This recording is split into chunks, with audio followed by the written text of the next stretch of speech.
Jika kamu penggemar sepak bola, kamu pasti kenal Roberto Carlos da Silva Rocha atau lebih dikenal dengan nama pendeknya Roberto Carlos. Ia pernah bermain untuk tim nasional Brazil dan pernah juga berlaga di dua klub besar Eropa, Inter Milan dan Real Madrid.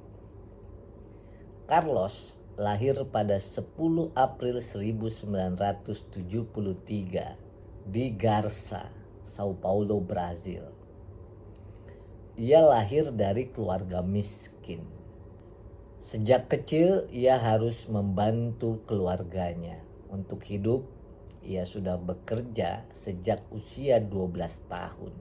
Ia bekerja di pabrik tekstil bernama Torsau Cordeiro.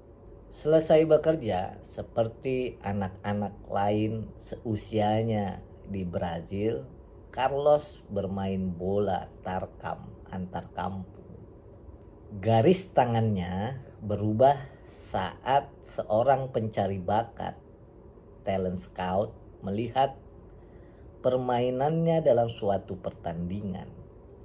Bakatnya memang luar biasa. Tak lama ia ditarik ke klub lokal Atlético Mineiro.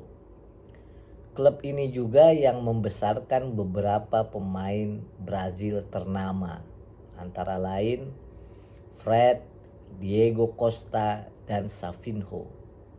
Roberto Carlos terkenal dengan sepakan kaki kirinya, spesialis mengambil tendangan bebas.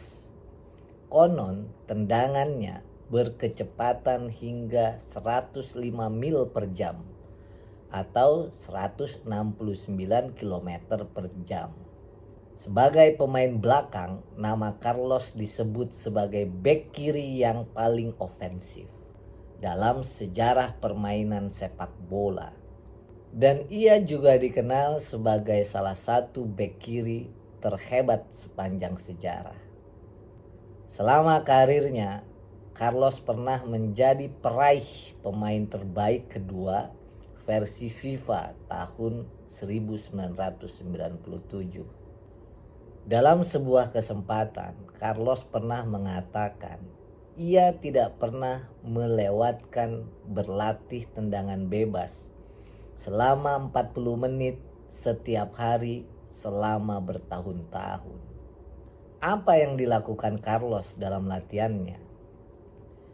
Carlos selalu menendang bola saat tendangan bebas pada bagian katup, yaitu lubang tempat mengisi angin di bola.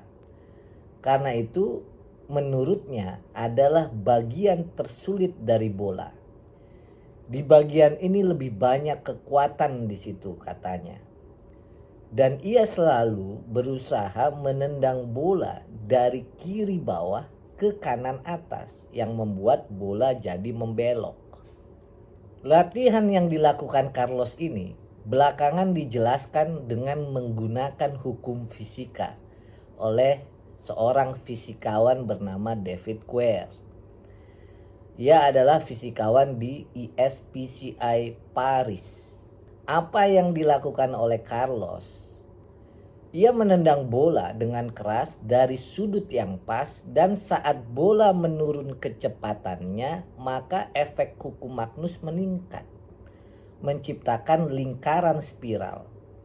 Dalam bahasa sederhana, itulah yang disebut tendangan pisang.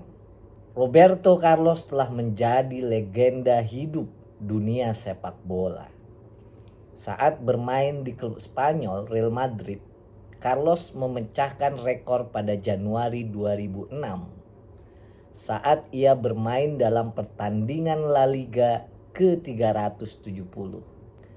Pertandingan itulah yang mendapuknya sebagai pemain kelahiran asing dengan penampilan terbanyak di La Liga. Rekor permainannya mengungguli rekor yang dipegang Alfredo Di Stefano sebelumnya. Kalaulah kita boleh berandai-andai, jika Carlos tidak memiliki bakat dalam mengolah dan menendang si kulit bundar, ia mungkin saja masih bekerja di pabrik tekstil. Carlos tidak mengecewakan pencari bakat yang melihat permainannya. Ia tidak menyia-nyiakan kesempatan dan kepercayaan yang diberikan kepadanya. Dan sebagaimana ia sampaikan, ia terus berlatih dan menajamkan tendangan pisangnya setiap hari selama bertahun-tahun. Karenanya, ia pun mendapat julukan El Hombre Bala atau si pria peluru karena tendangan bebas lentur yang kuat dan sangat cepat atau tendangan geledek. Apa yang dapat kita pelajari dari perjalanan hidup Roberto Carlos? Bakat, talent, latihan, dan tidak menyia-nyiakan kesempatan yang datang telah merubah dan melawan nasib.